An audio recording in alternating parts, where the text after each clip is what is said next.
I'm Aaron, I'm Alex. and we're two in the booth. Welcome into this week's edition, a later than usual edition, and hopefully a shorter than usual edition. We're busy. Things are not only coming unhinged in life here in America, gas prices dropping astronomically, things are getting unhinged up in Detroit. Got to talk about that for a little bit. We also bypassed a monumental thing worth discussing in the history of baseball that we'll bring up. Last week was the anniversary of this occurrence. And one other thing, we're going to play, if you could call anybody up to play for your team in baseball, who would it be?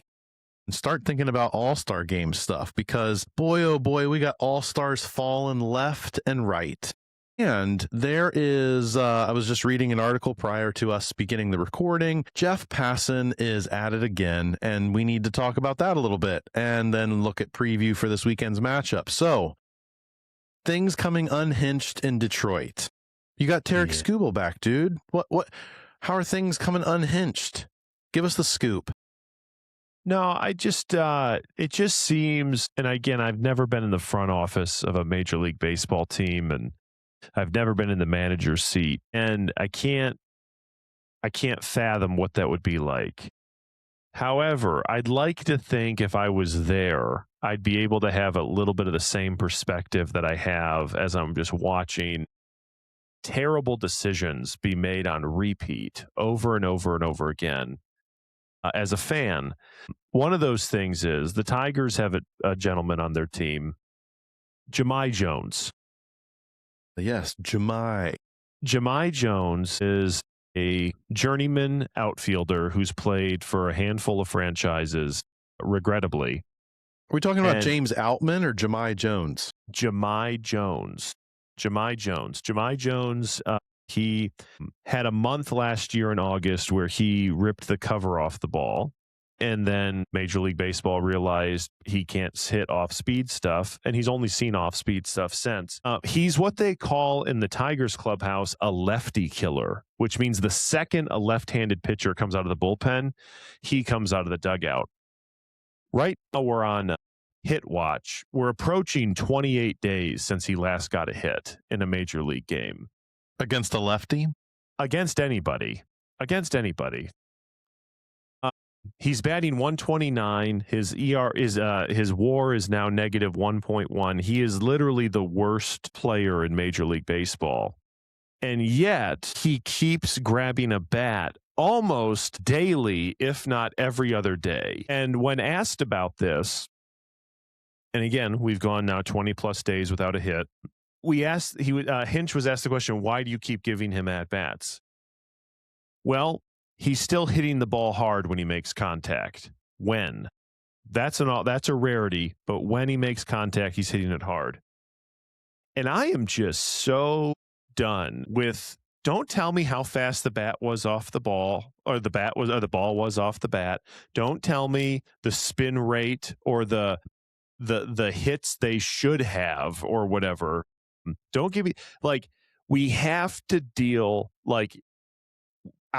baseball is in the physical, not the metaphysical. We have to deal in reality. It's in the real, not the hypothetical. Yes. We're not philosophers here. We're baseball players. That's right. You can either get on base or you can't get on base. And that's right. What did they, the Tigers played 3 games against the Cleveland Guardians over this last weekend. And the descriptions for the Cleveland Guardians was this: they are a team that hits to contact. They put the ball in play. What a royally rich concept for a Major League Baseball team to put the ball in play. Yeah. They swing, they take their bat to the ball and they try to make contact and they put it in play. And more often, and pretty often they find grass in the outfield and they land it out there. We need to figure it out. We need managers who deal in reality. We need managers who are, they look at their roster and, okay, so there's that. We need people to deal in reality with statistics. However, is it reasonable to think that anybody in your lineup will get any form of consistency or develop consistency or even make progress if 7 of your 9 batters on average are not playing more than 3 or 4 innings a game? Yeah, it's a valid Because question. a Major League Baseball player should be getting 4 at-bats a game. And instead, what we do in the A.J. Hinch world is we start the conveyor belt of pinch hitters where your regular everyday players are batting twice a game. And I'm just like, I don't think you're going to get any better or develop any sort of consistency with that sort of like, up-down approach. And it's like, well, that's Hinch being Hinch, and that's what he does. But I'm just like, man, dude, like, I just don't know if that's actually the best philosophy. Now, let's leave the manager's chair. Let's go up to the front office for a second. Scott Harris's office? Scott Harris just bamboozled the whole league because we needed an outfielder, and we needed an outfielder, so he went out and got an outfielder. Almost like Chevy Chase in Christmas Vacation. We needed a tree, so I went out into the yard and cut down the tree, and I brought it inside. Needed a tree, we got a tree. We needed an outfielder, and would you guess James Outman, who was Rookie of the Year candidate 3 years ago, and playing for the Dodgers, and ever since then, he's been statistically one of the worst outfielders in baseball. Yeah, Tyler Nevin-like. Would you guess he was available on the waiver wire? And so he shows up, and he's playing center field for the Tigers now. Homered in his first at-bat, one of 9 Detroit Tigers to homer in his first at-bat. That was his last hit that he had, and he's struck out literally every time since then. Yeah. So I know you were taking a victory lap and smoking your cigar, Scott Harris, and like, ooh, I really bamboozled you. There's a reason these guys are on the waiver wire. Yeah. Now, injury bug struck again. The Emperor's riding down the road, as it were, and everybody's like, dude, check out that spectacle. And the Emperor's like, dude, check out my new clothes. And everybody's like, dude, Scott Harris, you have no clothes. Yes. So we need another outfielder. So we've made a call up. I'm going to give you, we need an outfielder from the minor league system, and we need to call up. And we're going to play the little game of who would you call up? Ooh, Max the Bat Clark. Who would you call up? Max Clark. First, we want Max Clark. First splits. This gentleman has 138 at-bats. He's been in 2 systems so far. He was down at Low A Lakeland, and he's been at Triple A Toledo. He had 15 at-bats in Low A Lakeland, and now he had 138 at-bats in Toledo. He's batting .225. He has an OPS of .657, 1 stolen base, 2 home runs, 17 RBIs. You said James Outman's already with the club. That's option number 1. And he, in his career, bats .236 in the minor leagues, 48 home runs. He's been down there the better part of 7 years because he's 27 years old now. Wow. Okay. So this door guy, number 1 candidate. Yep. Door number 2. This gentleman batting .268 in his career in the minor leagues. He has 247 at-bats, all with AAA Toledo. So he's been at one level the whole time. He's batting .260, 5 home runs, 27 RBIs, 13 stolen bases, and an OPS over .730. Okay. Career, his OPS is around 800. Who do you bring up? Door number 1 or door number 2? Well, if we're basing it on statistics, and if this is a meritocracy, everybody with a rational mind is picking door number 2. And door number 2 has, and he's a left-handed bat too. They're both left-handed bats, mind you. Okay.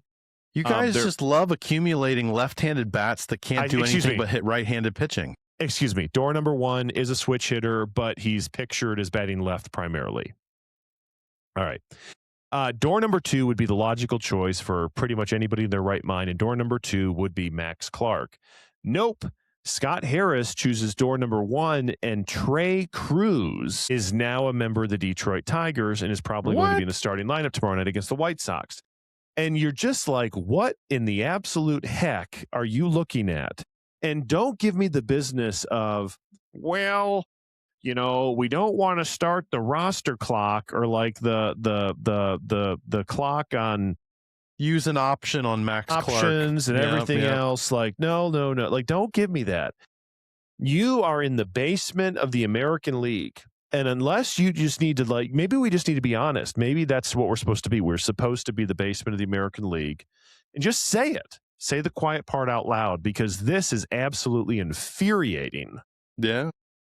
that we have people making buku dollars to make absolutely just horrendously thought out decisions, and there's no explanation for it. And again, I don't know what the stress is like, but man, I just tell you, like, there is a group of individuals that probably it needs to be much easier for them to lose their job, because there's a bunch of people in America that if they did their job of a similar quality, they'd be on the picket line looking for work elsewhere. So yeah. Anyways, So from things being unhinged, we kind of continue along that theme. Big time momentous anniversary last week, June Nice segue 12th, June 12th, 1970. yeah. Where were you on June 12th, 1970? Well, my answer to that question is not on this earth, and I believe that's your answer to that question as well. I was not around. That's correct. June 12th, 1970, there was a no-hitter pitched against the San Diego Padres by one Pittsburgh Pirate named Doc Ellis. And for some of you, you're like, Doc Ellis, who's that? And for others of you, you're like, yeah, Doc Ellis. What's notable about this game is no-hit like the stat lines are from it. So Doc Ellis walked 8 batters and hit a batter, and yet maintained a no-hitter, had the bases loaded several times. You may ask, how was this guy able to load the bases without giving up a hit? What a notable no-hitter this would be, and indeed it is, not just because of the rarities in the stat line, but because of the condition of the pitcher on the mound. You see, June 12th, 1970, Doc Ellis threw a no-hitter against the San Diego Padres while high on acid. LSD. That's right. Look it up. It's crazy. Dude, we're always looking for nuggets on the On Deck Circle podcast. Where's the patch on that in Pittsburgh? Like, where's the patch you wear? Where's that alternate jersey, Pittsburgh? It's like the redheaded stepchild of Pittsburgh Pirate baseball history. Major League Baseball, I found this out, has yet to release the full game footage from that game. Haven't released it. Doc Ellis, in an interview in 1984, revealed the fact that when he pitched the no-hitter, he was high on LSD, and he was talking about how, like, he couldn't feel the ball, like the ball like got bigger and smaller. Well, okay, he couldn't see anything. It was all hazy. He was in this like psychedelic haze. And he got that way not because he made a habit of like getting high on acid before every start. He was in Los Angeles at a friend's house and, took some shots of LSD, woke up the next morning, forgot what day it was, thought it was an off day, hit himself up with another one in the afternoon. And his girlfriend reminds him at 2:00, hey, babe, you're pitching tonight, aren't you? So he hops on a plane, gets to San Diego a couple hours before game time, trots out onto the field. And in his words, the only thing he remembers seeing is the reflective tape on the catcher's fingers calling signs. He doesn't remember anything else. Yeah, he remembers. Sorry, go ahead. No, so it was June 12th, 1970. Ellis hit the San Diego Padres 2-0. That's impressive that he walked 8 guys, hit a batter, and he didn't give up any runs. They could very well have lost that game. It was the first game, and this is probably part of the issue here. It was a doubleheader. Doubleheader, yep. And think about the difference here. Game 1 started at 6. Game 2 would have been probably at 10 or something like that Eastern time. Regardless, though, he flies into San Diego. And this is, again, just wild. So he immediately then drives 2 hours north to his buddy's house in Los Angeles and used LSD 2 or 3 times is what it says. That's his reporting. Thinking it was still Thursday, he wakes up Friday thinking it's Thursday. So it's like the scene from The Office. Jim's trying to convince Dwight that it's Friday and it's really Thursday. That's right. Or tomorrow's Saturday or whatever. And regardless, he took another hit, like you said. And then it was the friend's girlfriend at 2:00 that he was scheduled to pitch that night. And so he probably thought he was off, but it was a doubleheader and was like, oh, you're actually starting. And then he caught a plane at 3, got to the stadium at 4:30, game started at 6. And again, you're trying to think like, okay, when do players need to start arriving? It's more than 90 responsibly? minutes before game time, that's for sure. You would think. And I just, it's a fantastic story. And, Absolutely. There's all sorts of fun details that he relays. The funniest one to me, as the innings wore on, I think around inning number 7, he thought that he was throwing and that the umpire behind home plate was Richard Nixon. You're just like, that's hilarious. Like, you feel bad for the guy. Ultimately, he died at 63 from liver disease. And you're like, my goodness, he conceded that he didn't pitch anymore on LSD, but he used amphetamines and there were other drugs that he abused during his time in Major League Baseball. So there's that sad note of like, man, what a rough go this guy had. And he even expresses remorse that he was on LSD because it kept him from being able to enjoy the moment of celebrating the no-hitter. But you're just like, it's just a fun nugget of baseball history. Like, it's not that he just went out and pitched the game. He went out and threw a no-hitter. And you're like, my goodness, threw a no-hitter. Wow. Here's a couple other notes here. In 1971, Doc Ellis was named to the All-Star game. Started it. He started it. It was at Tiger Stadium. The AL selected Vida Blue of the Oakland Athletics as the starter, and Ellis publicly stated that National League All-Star team manager Sparky Anderson would, quote, never start two brothers against each other, end quote.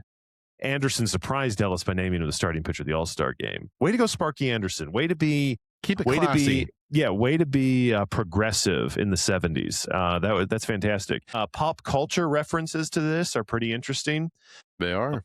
The Deadheads are huge fans of Doc Ellis's no-no. They trade cards at concerts and other stuff like that. It's just hilarious. Singer-songwriter Barbara Manning paid tribute to Ellis and his no-hitter in the psychedelic pop song Doc Ellis, as did singer Todd Snyder with America's Favorite Pastime.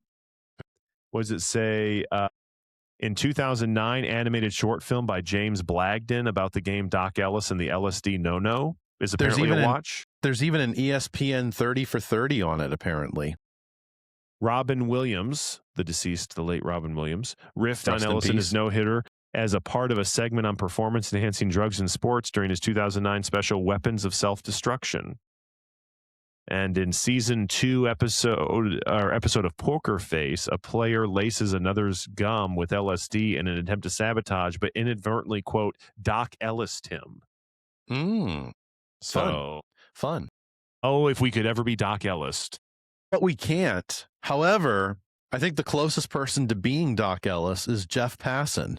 That brother covers more ground in a week than anyone should be able to. And he's got an article that just hit last night talking about the latest proposals in the collective bargaining agreement negotiations between MLB and the Players Association. Yeah. In it, he says Major League Baseball has proposed widespread changes to its amateur entry system that would cut annual signing bonuses by more than $150 million. Additionally, it would make high school players ineligible for the domestic draft, and it would institute an international draft. So right now, there's the draft. It takes place in leading up to All-Star Week, and then you have the international signing pool. And if you're from across the pond or in another part of the world, you can get into that pool, and teams vie for you and have pool money that they can throw towards trying to sign you. And so what they're advocating for is cutting the signing bonus pool and instituting an international draft and making high school players ineligible for the draft. In addition, the other thing here that I thought was interesting is it would cut the draft from 20 rounds down to 12 rounds. And so you would have a 12-round domestic draft, and you would have a 12-round international draft. And you're just like, interesting. It seems like, that they're trying to, I feel like the Players Association, and if you're on video, you can see this, I feel like the Players Association is kind of wanting to go this way with the finances of baseball. Let's just widen it for everybody. Rookie contracts, draft bonuses, all that. Everybody gets lots of money. And it feels like MLB and the owners are coming back and they're like, no, we really want to inverted pyramid it. We want to cut players off who are just coming into the league. And once you establish yourself, then you qualify for the flow of money. But leading up to it, we want to try and keep that as scaled down as possible. And it'll be interesting to see, at least from my perspective, if that becomes the issue that the two sides can't agree on. The players coming in, or the established players, or the veteran players. Because it seems like CBA negotiations kind of revolve around those three aspects, if you will, of the players. The young guns coming up, the players who have established themselves, and how do we treat the veterans, the players who have been around a long time. And so it seems like MLB's trying to cut some of the underbelly, if you will, out of the young guns coming up. Does it identify in the article like the plan of like when players would be eligible for full compensation? Because I think that's also the problem, is like you have Paul Skeens playing for the next like 2 years on a rookie contract, and you know he's one of the top 5 best pitchers in baseball, and he's making some of the least amount of money in the league. Like that's like, it just seems like if you don't address that, then it's like, who really cares if you preclude high schoolers from getting into the draft or the international draft? There's so many obviously international players. Like it just seems like that could be really chaotic, and what you're going to have is the Shohei Ohtanis of the world in the future are going to be like, yeah, I'm going to stay in Japan because Japan's probably better than playing for the Brewers or the Twins or something like that. So here's some of the elements. Minimum draft age of 20 for domestic players. Okay. And raising the minimum age for international players from 16 to 18. Well, that's nice. We won't exploit them quite as young. That's really good. The ability to trade all draft picks, but only for the following draft. So, in NFL, you can trade for like draft picks that are like 2 or 3 years from now. You wouldn't be able to do that in Major League Baseball. A maximum signing bonus of $10,000 for undrafted players, and domestic players receiving a $30,000 signing bonus if teams want to remove them from eligibility for the Rule 5 draft. Reduction in the draft lottery from 6 picks to 4, and the elimination of competitive balance picks, which I think we're both in favor of. We're like, yeah, you shouldn't receive a draft pick because you're horrible. You should sign better players. Yeah. So, yeah, there's nothing in here that I could see. There's expanded scholarships. There's other things like that, but nothing by way of like, yeah, here's when they would qualify for that. Yeah. So just interesting article, interesting information from Jeff Passan, and, friend of the show, Jeff Passan. It continues evolving, right? The situation, players make a proposal, MLB counters with their own proposal, and now they got to try and hash stuff out. So, yeah, I like that. Speaking of hashing things out, let's just update. Phillies are 6.5 games back in the NL East. Braves fans call it a comeback. Braves fans, Spencer Strider's on the IL. Don't think the league hasn't taken notice of that. 60-day IL. A lot can happen in the next 60 days. Yeah.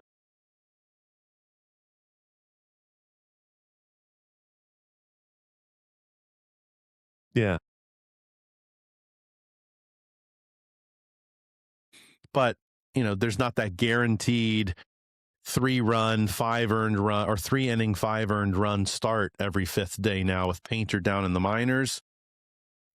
And the Mets are starting to play better baseball, Braves. You know who else is starting to play better baseball? And this has been kind of surprising. What have you thought of the Yankees? So Judge has been on the IL. He hasn't been there. Over their last 10 games, they're 8-2. No Judge, no problem. You know what they say. So yeah, Mo Judge, Mo problem. If you can't handle the heat, get out of the courtroom. So that's true. No, I think that's surprising. Garrett Cole obviously is back. He's pitching effectively. The little Schlittler himself is just doing a really nice job, and just anchoring that rotation. And Ben Rice and company are holding up. Anthony Volpe's back, and he's regrettable. And but overall, they're able to still string wins together, which is really surprising. And as we sit here, the Chicago White Sox are in first place in the AL Central. And so is Murakami the MVP of the American League if the White Sox win the Central? Absolutely, he should be. And so that's got to be a legit question. I'm not being facetious there. Like, you talk about from rags to riches, all because they signed this international player to a 2-year deal, and you're like, my goodness, that's awesome. Yeah. No, that's fantastic. So yeah, it's very interesting, and a lot going on. A lot of guys on the IL right now. Ellie De La Cruz not playing baseball. O'Neal Cruz not playing baseball right now. No Aaron Judge. Yeah, I just there's injury bug is running rampant, and it's hitting hard. The dog days of summer are almost upon us here. And this weekend's Father's Day. So it's Blue Hat weekend. Be trotting out the Blues, and we got some nice matchups, Alex. We got Mets-Phillies, divisional matchup in Philly.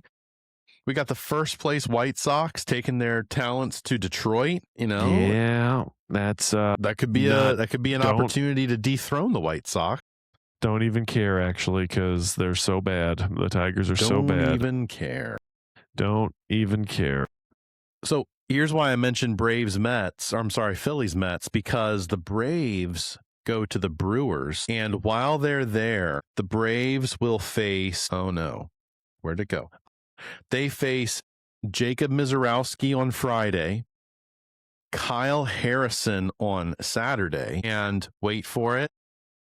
Oh, never mind. They don't face any good pitcher on Sunday. But you got 2 out of those 3 games where you're facing probably top-tier Cy Young candidates that the Brewers have in Mizorowski, who's been next level awesome, and Kyle Harrison, who hasn't been bad himself. I mean, they both have sub-2 earned run averages. It'd be interesting to see how the Braves fare and if the Phillies are able to take advantage, because never know. Next week, the games back could be down to less than 5. Yeah. And at that point, then you're within the margin of error. So, yeah. Well, yeah. It was within the margin of error. Lots of entertaining baseball. You got anything on your radar for this weekend? Pick to click. If you want to take a second mortgage out on your house and put it on some action this weekend, maybe the South Side Samurai to take Justin Verlander deep at Comerica Park is probably the pick to click. And so Justin Verlander, is Verlander back? Makes his long-awaited return to Comerica Park against the Chicago White Sox Sunday afternoon this weekend, and it's almost a guarantee. Also, if you probably wanted to, I would guess over 2.5 home runs for Justin Verlander given up in the outing. That would probably be my guess. But nice. The Southside Samurai Murakami is probably going to be good for at least one of those. And so Miguel Vargas has been on a tear as well. Yeah. You never know. What I'm, Will Venable, famed coach of the White Sox, is in town and should be doing good work going toe to toe with AJ Hinch. That's right. I'd like to just real quick, because this is just too good not to pass up. I just want to close our time here. One more Doc Ellis story. This is really cool. May 5th, 1972, Doc Ellis, Willie Stargell, and Rennie Stennett missed the team bus to Riverfront Stadium. A security guard asked the 3 for identification. Stargell and Stennett complied and were allowed in, but Doc Ellis did not have identification with him. The guard said that Ellis did not identify himself. He appeared drunk and he made threatening gestures with a clenched fist. Ellis showed his World Series ring as evidence of his affiliation with the Pirates. But in response, the guard maced Doc Ellis. Ellis was arrested and charged with disorderly conduct. The Reds sued Ellis for assault, and Ellis countersued. Before going to trial, the Reds dropped the suit and wrote Ellis a letter of apology. The municipal court dropped the charges against Ellis, though Doc Ellis stated that this incident made him, quote, hate better, end quote. This sounds like a really awesome guy, and I'm really disappointed that we weren't alive to watch this guy play, because I'm like, what a character. This guy's fantastic. And so you talk about guys the modern equivalent, Johnny Cueto. Johnny Cueto, yeah, guys who are just, good for the game of baseball. And you're like, Doc Ellis, good for the game of baseball. And so, Ish. anyway, Ish. I just thank you for bringing up Doc Ellis. That was a treasure trove for me today. So we'll be locked in. We're going to take a break next week as we lead up to the 4th of July. After the 4th, we got fireworks, baby, because All-Star Game's going to be upon us. We're going to be at the mid-season point of the season. All sorts of stuff to talk about. And so join us in another few weeks as we get back after the 4th and bring you up to date on what's going on and have some lively baseball banter. And until next time, Murakami is out of here.